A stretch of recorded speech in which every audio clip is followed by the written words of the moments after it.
Hi everyone, my name is Kiara and I'm here with CEFALY, a non-invasive migraine treatment. Today we have Danielle, our CEFALY employee, but also migraine patient. At CEFALY, we take pride in our deep understanding of migraine. This comes not only because of our studies, but also thanks to the insights of people like Danielle. So I do have a few questions for you. Sure, yeah. The very first question is, can you describe what a migraine attack feels like? Yeah, that's a really great question. I would say that migraine attacks feel like they suck. They suck. It sucks. I think the biggest thing is for me is the aura. The aura feels like I always describe it as have you've ever spent too long on a boat, like all day on the boat, and you get home and you still feel like you're rocking. And the world is just slipping away from you. I also always feel like I'm about to friggin' pass out. um, yeah, I think my husband's tired of me saying, I think I'm gonna pass out probably 4 or 5 times a day. But yeah. He's always there for you. So, Yes. knowing that you can count on somebody, especially given the fact that migraine can be such a lonely experience, it's good to have the awareness that your spouse, your significant other is there to For grab sure. you. For sure. My second question is, what's a thing that you wish people understood about migraine? This is a good one. I'm going to say what everyone else says. It's not just a headache, but I want to follow up with that just a headache. It is something that changes your life. So if you knew me 5 years ago when I started this whole chronic migraine journey, I went from maybe having one migraine a year since I was like 16 to 5 years ago, literally every day being in pain. Um, I would just want everyone to know like how much it's taken away from me and how it's changed me as a person. Sometimes for the better. Definitely made me have more resilience and more patience. But it's taken a lot of who I am.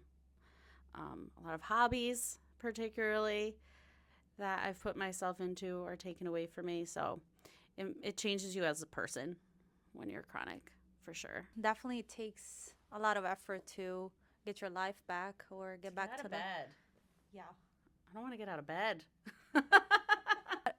My third question is, how do you manage your migraine symptoms in a tough day? Yeah, tough day. First is ice therapy. I love my ice therapy. Everyone in the office knows if I come in with an ice pack, it's not a good day to talk to me about anything positive because I will not be. So ice therapy, CEFALY, obviously. Um, I don't say that just as an employee. I say that as a user. CEFALY has been a huge game changer for me, especially at nighttime. Like waking up with a migraine attack is like a thing of the past in CEFALY. I quite often fall asleep with it. Not that you're supposed to, but I do. And then my husband comes to bed and he takes it off for me. So, and then tough days, just learning to relax. Like I'm very type A, high strung. So I've learned to just be like, enough is enough and not to push yourself.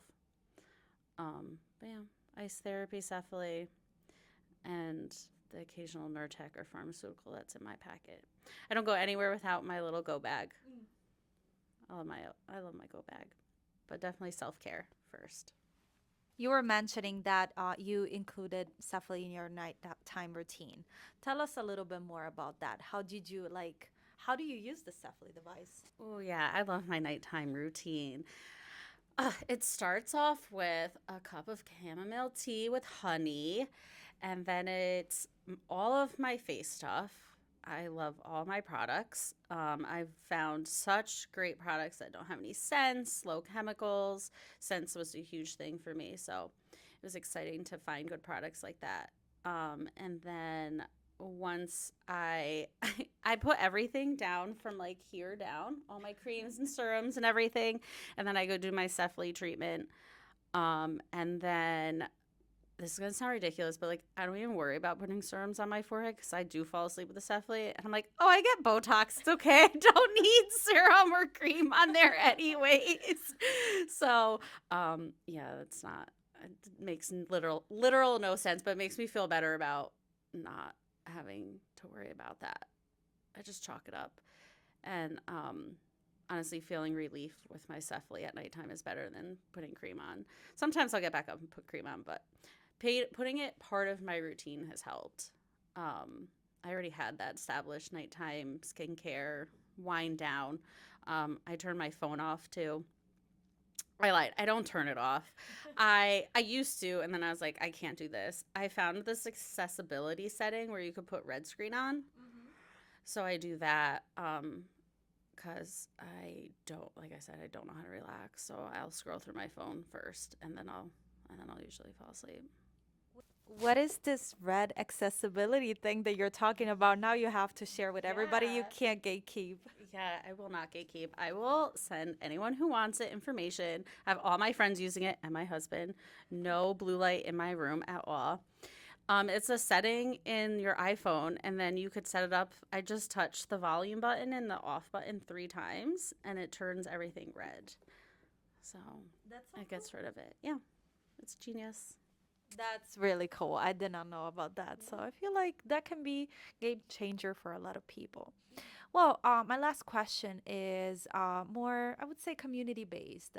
What would you say to somebody that just got diagnosed with migraine and, you know, they don't know what to do? What would you tell them? First off, sorry. Welcome to the club. It's going to be a club you never wanted to be. But in the long run, you're excited to be part of that community because you never feel alone. Find good resources, find a good doctor. I saw never take your first neurology appointment to heart. I've went through 4 different neurologists until I found the one I absolutely love, who I'm with now. I told her she's never allowed to retire. I will literally cry if she ever does. So don't take anyone's word for it. Take everyone's advice, but you have to go through the trials yourself, and just have some patience.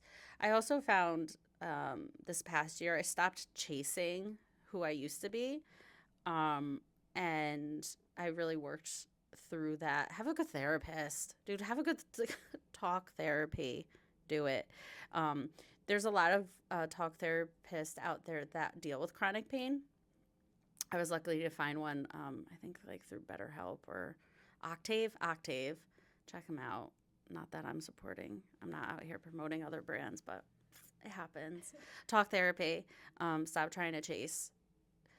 Once you kind of accept it, you start actually to feel better, I noticed. And find a good naturopathic doctor. Natural all the way. I love that. And I love when you say that you stop chasing the person you were.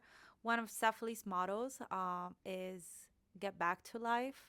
Sometimes it doesn't look like the life you used to have, but whatever it looks like, I know that our device is powerful and can get you live maybe a newer version of you, Yeah. but to feel better for sure. So thank you so much for this amazing interview and for joining us today. And now we have a meeting, so bye everybody. Bye.